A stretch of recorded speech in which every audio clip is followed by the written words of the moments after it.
Alright, so thank you for tuning in once again. This is Chompin at the Bit. I'm Kyle Edwards, and this is episode number 73. So, of course, we're going to have to talk about the playoff games that are happening today, with the first game being the Cleveland Browns going out to Kansas City to face the Chiefs. That game's at 3:05. And then Tampa Bay Bucs going down to New Orleans to face the Saints at 6:40. But of course, before we do get into those games, I do want to talk about hopefully you got to see the two games that happened yesterday. They were pretty entertaining. And if you didn't get a chance to see them, well, I can kind of give you everything that you need to know coming out of those two games. Plus, I do have a opinion about kind of Baltimore and their situation. And let's just get you caught up on what happened and what to look forward to today in the playoff action as we're getting closer to Championship Sunday and then even closer to Super Bowl Sunday. But before get into that, I do want to start by saying, for those of you who may, I guess, be on SoundCloud or whatever, I am on SoundCloud and was having kind of some issues with episodes on there, but every episode is now available on SoundCloud. So if you want to go there to catch up on what you might have missed, or that's where you prefer to listen to the podcast, just letting you know, all episodes are available there, and everyone going forward will be on there as well, plus the other platforms. But just wanted to get that off. Just want to say that before I get going with the episode. So looking at yesterday's action, we're going to go ahead and start with, let me see, the first game yesterday was Rams and the Packers. So it's a game that ultimately Green Bay won 32-18. It's interesting in looking at the score because the Rams actually did have a chance late in the game to tie the ball game, or possibly, if they wanted to get real aggressive, go for a 2 or something to win. And then, the Packers did end up winning by 2 touchdowns, but it could have been more because they had a key drop later in the game that could have blown the game wide open. So it's an interesting game to break down, but let's go ahead real quick. So Jared Goff, we all knew coming into the game, was dealing with the thumb injury. Turned out he went 21 for 27, which is good. He only threw for 174, so that kind of lets you know that he was kind of keeping his passes underneath for the most part, and kind of hoping to get those yards after the catch, which I'd say for a little bit of the game, it was an effective way to go. Cam Akers had a good day on the ground, 18 carries, 90 yards, so he was giving them 5 yards a carry. He also had a great stiff arm on Jadarius Smith on a run. You can go to YouTube to watch that one.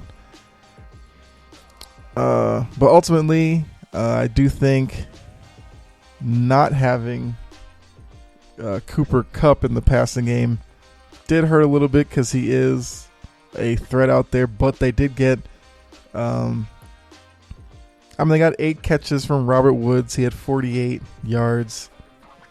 Van Jefferson, the young wide receiver, gave them 6 catches as well. So he filled in for Kupp nicely. It would have been good to have Kupp with those two and maybe see what would have happened. Let's see what else. So Goff, for all things considered, he did pretty well. And so like I was saying, yes, there was a point late in the game. It was 18-25. The Rams seemed like they may have been putting together a drive that, could lead to a tying score, and then, that would put a lot of pressure on Aaron Rodgers to deliver late. But the offense kind of sputtered around midfield. Goff took a big sack on third down, made it 4th and long, and he wasn't able to complete the pass. And then literally a couple of plays later, Rodgers hit, it was Alan Hazard, or Hazard, however you pronounce his last name, deep down the middle for the back-breaking score that made it 32-18, which, funny enough, it was some minutes before that when Rodgers basically threw the same pass to Hazard and he dropped it for what would have been a game-opening score. Well, yeah, so at that point, if they had scored that touchdown, the game would have probably been out of reach for the Rams, but by missing that, gave the Rams a little bit of momentum and kept the game closer than it probably should have been. But ultimately, Green Bay wins by 2 touchdowns. Rodgers was 23 for 36. He threw for almost 300 yards. He had 2 touchdowns. Aaron Jones was great on the ground, as was actually all their running backs were really good on the ground. Jones led the way with 99 yards. Jamal Williams gave him 65 yards. Even A.J. Dillon, shout out to the BC guy, gave them 27 yards on the ground. So, looking at the team stats, you would think this was a game that probably the Rams lost by a lot more than just 2 touchdowns, because Green Bay gained almost 500 yards of offense while the Rams didn't even get to 250. And as I just said, Rodgers threw for almost 300. Goff threw for less than 200.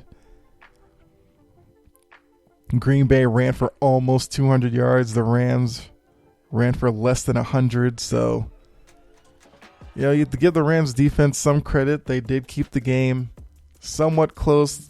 Sure, they were helped with some drops by the Packers wide receivers, but hey, that's how playoff football goes. So, Green Bay moves on.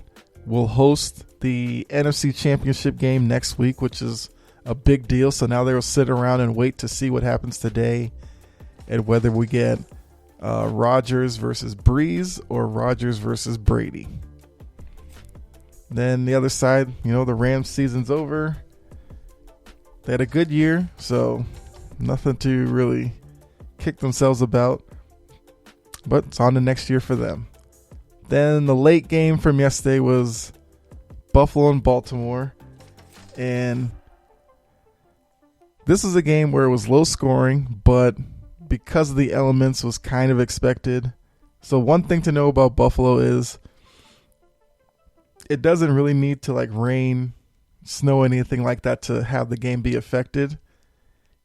If the wind is significant enough in that stadium, it is 10 times worse than any other weather element, because it's kind of like the way the stadium was designed or something. The wind kind of gets in there and just circles around. So we saw kickers struggle mightily in that game. I mean, Justin Tucker for Baltimore went 1 for 3 on field goals, and he's the most accurate kicker in NFL history. Buffalo was it Tyler Bass, their kicker. I believe he missed a couple of field goals as well. So, so it was a low-scoring game, as Buffalo did win 17-3. Now, let's see. Just looking at the stats real quick. It was the game that, I guess from the beginning, you could kind of see that Buffalo was probably going to win it because they looked like the better team on the field. Their defense was great last night. They played Lamar Jackson's, running ability they covered that really well. They held Jackson to only 34 yards rushing, which was the last time Lamar Jackson hasn't rushed for almost like 100 yards in a game. Ultimately, Lamar Jackson did leave the game with a concussion late in the third quarter, so hopefully he, gets better and all that. But before that, he was pretty much ineffective. He was 14-24 from the air, 162. He was involved in the biggest play of the game. Buffalo was up 10-3. Baltimore was driving down the field, got into the red zone, and Lamar dropped back to pass. He thought he had Mark Andrews open in the end zone, threw it, but I know that the corner's name is Johnson. Taron Johnson, that's who it was. Jumped the route, picked it off in the end zone. You could see that he, for like a split second, thought about taking the knee and just taking the touchback, but he found an opening down the right sideline, and he took it back 101 yards. Ultimately, it was up to Lamar to stop him, but he couldn't get to him. So that play was that was the end for Baltimore. As I said, 17-3 was the final score. That's what the score was after that point. But yeah, so all you really know about this game is Buffalo's defense they got hit after hit on Lamar Jackson. They bottled him up whenever he wanted to scramble. They covered up Dobbins and Edwards. It says, both of them ran for over 4 yards a carry, but the running game, it was tough to come by for Baltimore, and in a lot of key situations, the game was put in Lamar Jackson's hand to make a big completion in order to continue a drive, and he just couldn't do it, which kind of led me to I did tweet this out, that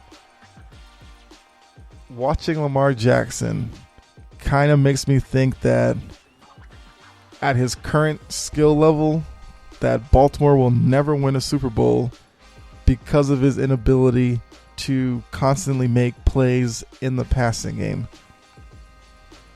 So when you watch Lamar Jackson, you see like a combination of like Mike Vick's running ability, which is a good thing, but unfortunately, watching him throw, you see a lot of Vince Young. Now, for those of you who don't know who Vince Young is, go ahead and Google him, do a YouTube search on him or whatever. He was a guy coming out of Texas, very athletic, had a lot of success in college, got to the NFL. It just never worked out for him. I think he had some personal issues as well, but on the field, he was effective a little bit, and then he kind of wasn't at some point. And I think until Lamar Jackson gets better in the passing game, Baltimore is going to kind of be in this situation year after year where, they might win a wild card game, but once they get to the elite of the elite in the AFC, you're going to have games like this. So that's what happened yesterday real quickly. But now let's move on to the two games for today. And we'll go ahead and start with the early game, which is Cleveland, Kansas City. Oh, one last thing. That Buffalo crowd yesterday, there was like 6,700 fans in the stands, but they were going crazy. So, even though Buffalo's in the division with my Patriots, I got to congratulate them because, Buffalo's a team that I don't really hate in the division. Like, I hate the Jets because, it's the Jets. And I feel like Buffalo is the team that kind of gets slept on, especially in New York. So, shout out to them. But yeah, so back to today's stuff. So Cleveland going to Kansas City to face the Chiefs. And this is an interesting one because we know Cleveland had all that pressure last year where everybody thought they were this like super team and it was their year of destiny. They fell flat on their face. But then this year, when the pressure was off, they actually turned in a great year. They went 11-5. Gave the Steelers a lot of run in the division. The Steelers actually won it based off of a tiebreaker, I believe. Yeah, because the Steelers Steelers went 12-4, but but yeah, Cleveland had a great year. Baker Mayfield, it seems like Stefanski is finally the right coach for him. They found the right formula where they rely on the run, let Baker Mayfield kind of get used to the game with short passing, and then using the run late. They like to utilize a lot of play action to try to get Baker Mayfield to go downfield. There's no OBJ right now, but Jarvis Landry has really stepped up and become a key contributor for them. They also have Rashard Higgins, Austin Hooper. They got tight end who they got from Atlanta and paid him a lot of money over the offseason. They have some weapons in the passing game, and then, of course, the other side, you have the Chiefs, reigning Super Bowl champion. Patrick Mahomes, believed to be the face of the league. Kansas City with all their weapons as well. Tyreek Hill, Travis Kelce is, regarded as the best tight end in football today. Mecole Hardman. Clyde Edwards-Helaire. So, both sides have. For Browns, real quick, Nick Chubb, Kareem Hunt, their tandem running backs, big part of their offense. So, a lot of skill on both offenses. Defensively, their defenses aren't necessarily their strong point of the team, but the defenses can create opportunistic turnovers. So ultimately the game's going to come down to Baker Mayfield and Patrick Mahomes. And if we get anything like the game that we were given when the two of them were in college, when Baker was at Oklahoma and Mahomes was at Texas Tech, then this will be probably the game of the playoffs, because those two played, I think it was like a 62-59 game that they ended up having. And so I'm sure there's, some like deep-rooted rivalry from that between the two of them. Hopefully that plays out. But yeah, so looking at the game, it's going to come down to, I'm looking at it as, I guess, which defense can step up and maybe create a turnover that can really turn the tide in the game. Now, so ultimately, Kansas City comes in as like a 10-point favorite. I have this like sneaky feeling that this game isn't going to be like a big blowout or anything, because I think there's something to this Browns team that there is a little bit of a, I'm not going to say team of destiny, because if I was going to say that, then I'd probably pick them to like win it all or something. But I think Baker Mayfield gives Cleveland a kind of swag to them that they're going into this game really thinking that they can upset Kansas City and move on to face Buffalo next week. Now, Kansas City is without one of their wide receiver options, as Sammy Watkins is out, but as I just named, they have plenty of other weapons there to cover for all of that. I think so like I said, the biggest key is kind of which defense can either come up with a key sack or stop a key drive, get a key interception, a fumble recovery, something like that to turn the tide in the game. For the Browns, Browns have some good cover corners, but the biggest importance for them is going to be Myles Garrett, and if he can get some pressure on Patrick Mahomes. Now, Mahomes is kind of like Rodgers, where your best bet is keeping him in the pocket. The last thing you want him to do is start running around and improvising, because that's when he becomes the most dangerous that he is. I mean, he can scramble. When he runs, he doesn't really look like the fastest guy, but I mean, he can outrun linemen, of course, and get to the outside. He can pick up a key first down when needed. Kelce, you got to watch him over the middle. And once you get in the red zone, Travis Kelce becomes a top target for Mahomes. And then Tyreek Hill, of course, deep downfield. If there's a breakdown in coverage and you find him open downfield, once you get the ball in his hands, he's usually the fastest guy in the field, so he can definitely make a lot of plays after the catch.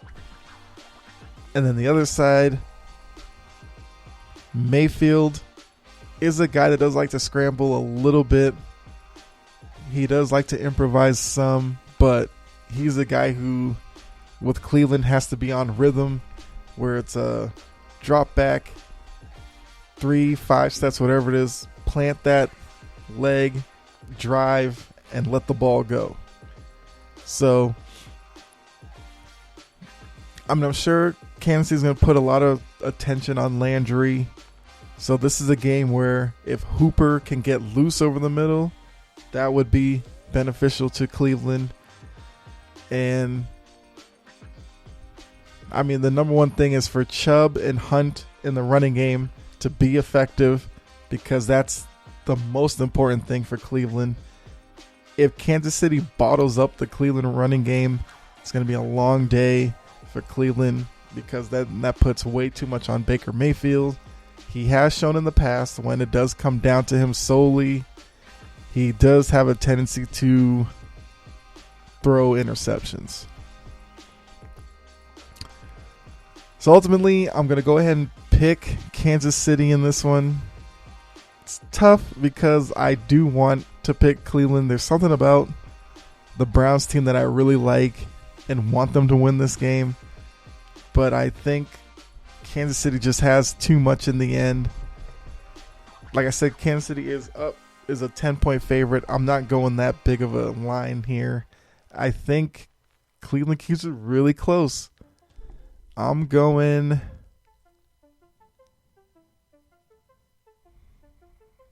36.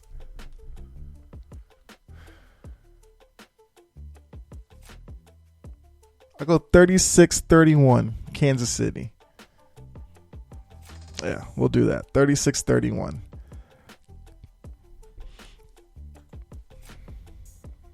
Ultimately, I think it might be the most entertaining game of the weekend.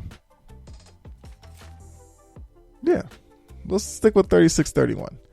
So now the nightcap, which is the game that probably most people are looking the most forward to, as we get Tom Brady and Tampa Bay going down to New Orleans to face Drew Brees and the Saints.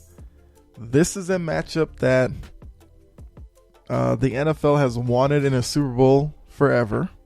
Never got it, because with all of Brees's accolades and all the numbers he puts up,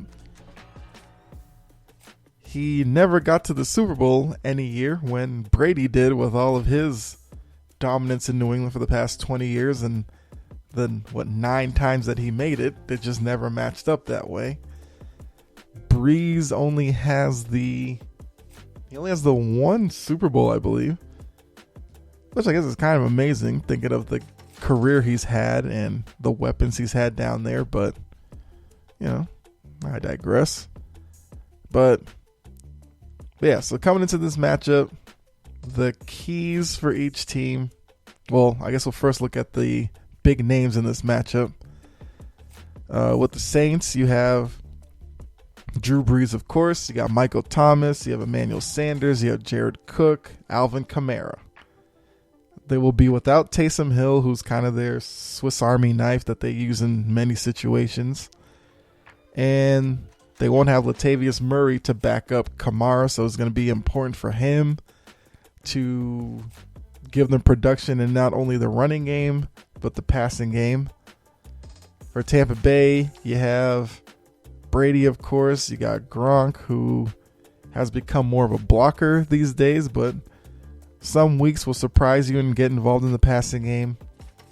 You have Antonio Brown, Mike Evans, Chris Godwin, Leonard Fournette, Ronald Jones. So a lot of key contributors on both offenses.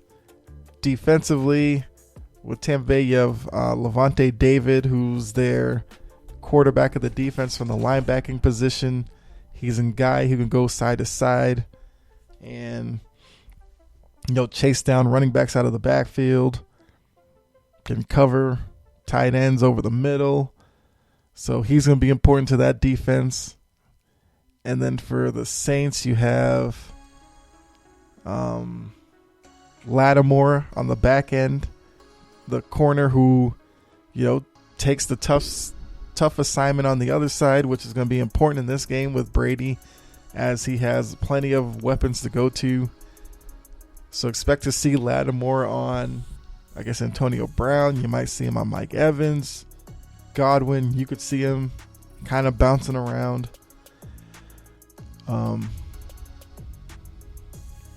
So ultimately, with this one, I think the Bucs come in with the best run defense in the league, which is going to be big today with Kamara in the backfield, who's like I said, dual threat running, catching the ball. He's probably the most dynamic person that they have on offense, but Thomas is a guy who catches a lot of passes from Breeze. May not go downfield a lot, but he's kind of the intermediate guy. Helps them pick up first downs to move down the field. My question is, Breeze, what kind of game does he have? I mean, it's kind of known at this point that this is probably it for him. There was a report that, New Orleans wants to re-sign Jameis Winston and stuff next year, so they're expecting Breeze to retire after this run. So like I said, it's probably the last chance for Breeze to get that second ring. The Saints beat the Bucs both times this year in the regular season. So, of course, beating them a third time is going to be tough. For Brady and the Bucs, their last time they faced the Saints was week 9, I believe. And it was a couple of games after that going forward. Brady and that offense really took off. So the Buccaneers team that the Saints will see today is not the same as the team they saw back in week 9, which I think plays a key part here. I mean, you get Sean Payton versus Bruce Arians, two of the better offensive minds in the NFL today. So ultimately, I do think this is probably going to be another game kind of like Kansas City Cleveland, where you will see points put on the board. I think I have more faith in the Buccaneers defense to stop Drew Brees than I do in the Saints defense to stop Brady. Oh, that Saints defense with Cam Jordan up front can put a lot of pressure on quarterbacks, and that's kind of how they beat Brady the first 2 games. So that's a key thing to watch there. If Jordan up front can, get at Brady's feet, even if he gets some passes off, get some hits on him, then that could be a good equalizer for the Saints to keep the game close. If the Buccaneers up front can give Brady time, keep him clean for the day, then I think they're going to be set up to win this game kind of easily. But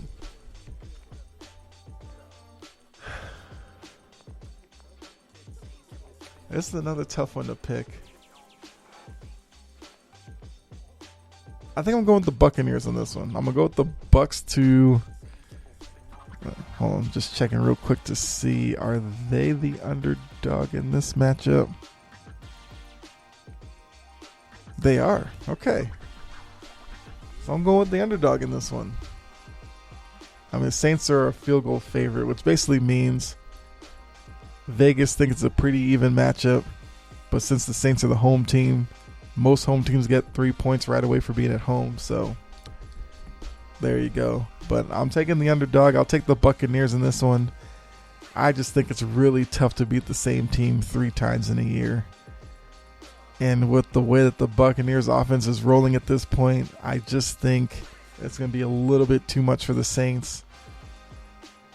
Now, if Drew Brees comes out, shows me that he's driving the ball downfield. He's throwing passes deep over the middle, deep down the sideline. Then I could see it going the other way. Which, I mean, at this point, if he is really retiring after this year, there's no reason for Brees to not just leave it all out there on the field and maybe push his arm and all that a little bit more than normal. So yeah, I'm going to go ahead and take the Bucs on this one. And ultimately, I'll take the favorite Chiefs in the first game and then go with the underdog Bucs in the second game, which will then lead to Mahomes versus Josh Allen next week, and then Rodgers, Brady next week, which will be nuts for the NFC because that'd just be another matchup never gotten a Super Bowl. So there you are. There's my breakdown of the games today. Definitely let me know what you think. And of course, you can do that either on Twitter by following @Chompin Podcast. Let me know there. If any of the platforms you are listening to the podcast on allows you to drop a message, you can definitely do it there as well. And I will respond to you.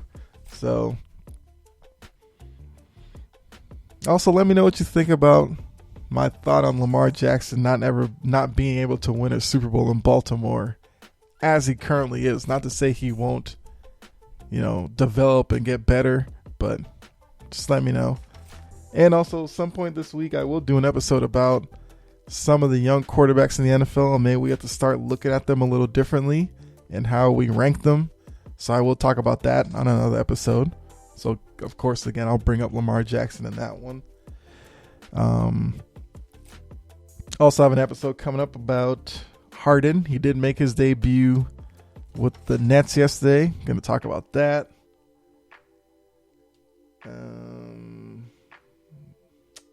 Look at some of the NBA rookies at some point this week.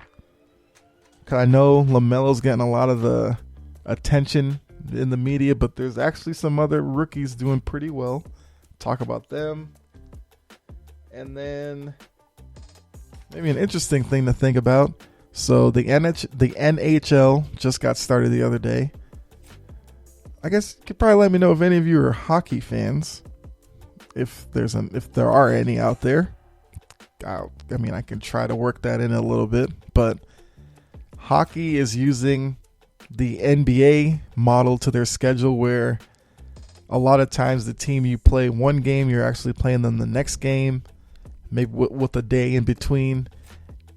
And I'm going to talk about why I think that's a scheduling quirk that these leagues should really use going forward, not just for this, special COVID season, and give you reasons why I think it's a great thing that they're doing that. So look forward to that this week as well. But yeah, so ultimately, thanks for tuning in. And once again, if you missed the little announcement early in the episode, I did say for those of you who are, I guess, subscribed to SoundCloud or you use SoundCloud for whatever reason, the podcast and all the episodes are now on SoundCloud, so you can go there and I guess subscribe or whatever and then just listen to me on there. So thank you, be safe out there, God bless, and I'll catch you in the next episode. All right.